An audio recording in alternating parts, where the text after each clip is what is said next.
Live from downtown Detroit, Local 4 News at 6 starts now. New at 6, a judge rules who should be allowed updates from court related to the Oxford High School shooting. Should information coming out of court be limited to certain victims of the shooting, and what defines a victim? Yeah, attorneys for the parents of the accused in the case were hoping a judge would limit sharing information to only the families whose children died in the shooting. That left other families outraged. Karen's following these major developments in the case today. Well, a judge was supposed to hold a hearing on this tomorrow morning and then decide on what constitutes a victim. Well, things started to change after we started teasing the fact that we were actually digging into this story. Word spread, and then all of a sudden the judge canceled that hearing. Then late this afternoon issued a decision in the case, which some are calling a victory for all victims. Granted in part, denied in part. That's the judge's decision in whether to restrict pretrial statements by the prosecution. For these Oxford parents, today's ruling is a victory. They can keep being informed about court developments. We still live with a life that's different because of what happened. Stacy Broder has a sophomore at Oxford High. While Taylor was not physically injured in the school shooting, her mom still considers her a victim. We leave the house in a Hana shirt or earrings that are in remembrance of these children. In a motion recently filed on behalf of Jennifer and James Crumbly, the accused shooter's parents, their defense team is asking the court to limit information to the victims in this specific case, inferring the 1,800 Oxford parents and students on the email update list are not victims. When you heard this push to limit information to all of these families, what did you think? I was offended by that. I think any student and teacher who was in that building is a victim. So to limit the information to those people, it kind of sends the message that you don't count, and that their trauma isn't real, and it's very real for them. Andrea Jones' son Griffin is a senior. She says he struggles every day since the shooting. How could you go into the same building every day and not think about what happened there? In today's decision, Judge Cheryl Matthews states, though the court does not know the exact number of victims in this case, the court agrees with the prosecution that there are certainly far more than 4. The judge went on to state the court is hopeful that the prosecutor's office can employ a more surgical response in the future, referencing mass communication is not always needed. Oxford parent Lori Bourgeau says she's relieved with today's decision. I could understand if there were questionable things being told to us, but honestly, the emails we've gotten are very basic. It seems as though their problem is that that's being shared. It's amazing how much you don't think it's part of you until every day goes by. And to be told that we're not victims isn't true. Well, I've been talking and texting with some of those Oxford parents this afternoon, and they say they're relieved as they say those updates from court sometimes help them explain exactly what's going on and what perhaps could happen next. It gives them a little bit of comfort as, believe it or not, they approach the 1-year anniversary of the shooting. Wow. That's really, that is hard to believe still. I guess it can be argued, though, that the court has a duty here to limit pretrial publicity in the name of a fair trial. Right, and it is very important to make sure that the right information is coming out. The court did criticize the Oakland County Prosecutor's Office for an email that did share some unnecessary extrajudicial statements that disparaged the defendants.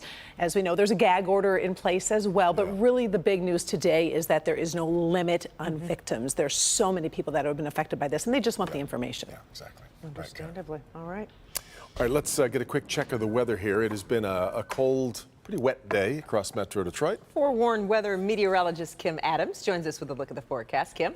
Well, Kimberly and Devin, another day with the rain and also wind and cold temperatures. We will have 24 more hours of this and then a nice change that I think you're going to like. But let's zoom in a little bit here on Wayne County, Hamtramck, also Grosse Pointe, Dearborn, Melvindale, Lincoln Park, all getting showers at this hour. This will continue overnight tonight. We'll head a little further to the west. Plymouth, Northville also getting in on this rain. Not just the rain, but it's a cold rain. 39 is the current temperature in Pontiac, 40 in Mount Clemens, 39 in Ann Arbor. But that doesn't tell the story. We've had winds gusting 30, 35 miles per hour. So we have to talk about wind chills. This is what it actually feels like outside right now. 29 degrees, add to it a little rain, and it is certainly not a pleasant afternoon and evening here. 32 at Metro Airport, 30 is the current wind chill in Ann Arbor. Tomorrow, one more day of this. We'll have a little rain, perhaps mixed with a little snow overnight tonight and through the first part of tomorrow. Then at 4 o'clock, it will change over to just rain, with 45 degrees being our daytime high. But I want to give you a quick peek at the temperature trend over the next 7 days. I think you're going to like the weekend forecast. I'll have it for you coming up in just a little bit. Kim, now to a controversy that continues in Warren tonight. A $75 million incinerator expansion is the topic of debate for city leaders. It's causing division between city administrators and city council members. Victor Williams was able to speak to both sides and has more on this topic that has the city split.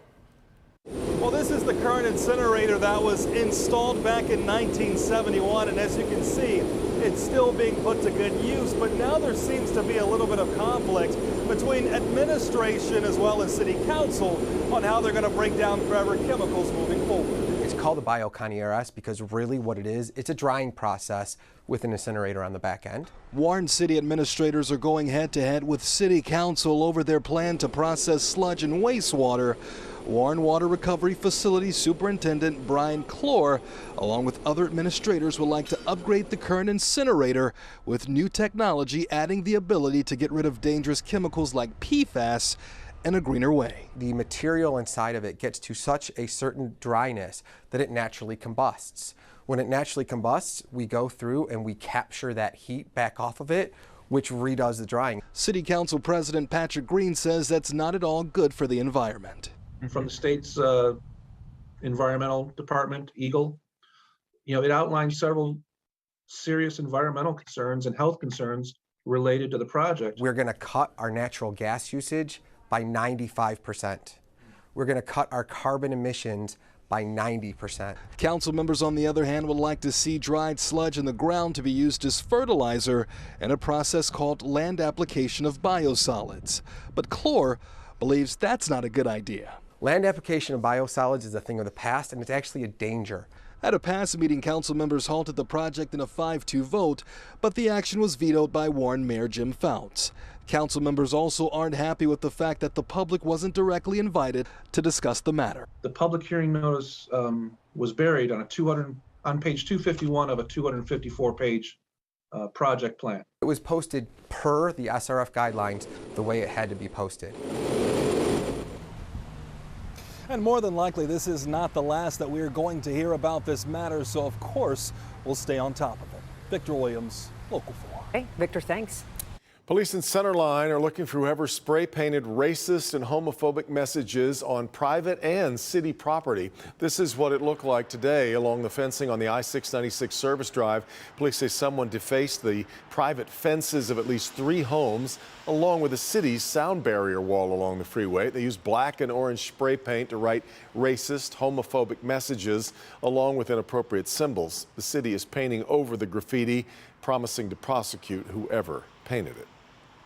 All right, now to the latest coronavirus numbers and a slight decrease for the week. State reports 12,414 new cases of the virus over the past 7 days. That's about 1,700 cases per day, and it's about 131 cases fewer than last week. The state also reports 175 new deaths over that same time period. Well, studies have found that the use of certain hair products has been associated with breast and ovarian cancers. Now, a newly released study has identified a significant association between a specific type of hair product and a different cancer. Dr. Frank McGeorge here with what you need to know. Doc. Yeah, Kim and Devin, it's concerning. Hair product use is associated with increased exposure to endocrine disrupting chemicals. Those are chemicals that alter the balance between estrogen and progesterone in the body. Now, some hair products also expose the users to chemicals like formaldehyde and other probable carcinogens. And now the focus is especially on hair straighteners. A new study published in the Journal of the National Cancer Institute that followed nearly 34,000 women over more than 10 years found hair straighteners were specifically associated with an increased risk of developing uterine cancer. In the study, women were asked how often, if ever, they used hair products. These included permanent dyes, semi-permanent dyes, bleaches, highlights, and straighteners. It turns out that only women who reported ever using hair straighteners in the past 12 months had a higher risk of uterine cancer. Women who reported ever using hair straighteners had an 80% higher risk of uterine cancer. And for women who reported frequent use, defined as more than 4 times per year, the risk was more than 2.5 times higher. Now, another way to look at it is the average risk of developing uterine cancer by age 70 is about 1.6%, but it jumps to 4% for those who frequently use hair straighteners. Data shows black women may be at more risk because they start using these products at a younger age, generally use more of the products, and often use harsher chemical formulations. Now, this is just adding to a growing body of information on the potential hazard of hair care products, especially as they are marketed to women of color. Previous studies have also linked, suggested links to lower sex steroid levels, uterine fibroids, and an earlier menarche, which is the age when the menstrual cycle usually begins. So there are a lot of potentially disruptive issues with these hair care products. Yeah, I was just wondering what the study and research said about African American women in particular, because I started straightening my hair maybe when I was in 6th grade, right around that time, you know? Yeah. And it's harmful chemicals that burn. Yes. And you have to think that, and they're getting in your skin, and that's how they get into the system, apparently. Well, that is actually partially true, but in point of fact, women more often also use things like flat irons or curlers or a blow dryer with heat. When these chemicals are actually heated, it changes them and it makes them more easily absorbed. Also, of course, you did mention skin contact, but think about it. If the scalp is burned either physically or chemically, that will also increase the absorption rate. So there are a lot of other reasons that these chemicals might be getting into the body more easily than just ordinary skin or scalp Makes contact. a lot of sense. The chemical you put on may not be the one that it is there after you've heated it. That's exactly it. Yes. Yeah, there's so much. This just scratches the surface, but it's a really great study. So good, so good. All right. Thanks, Doc.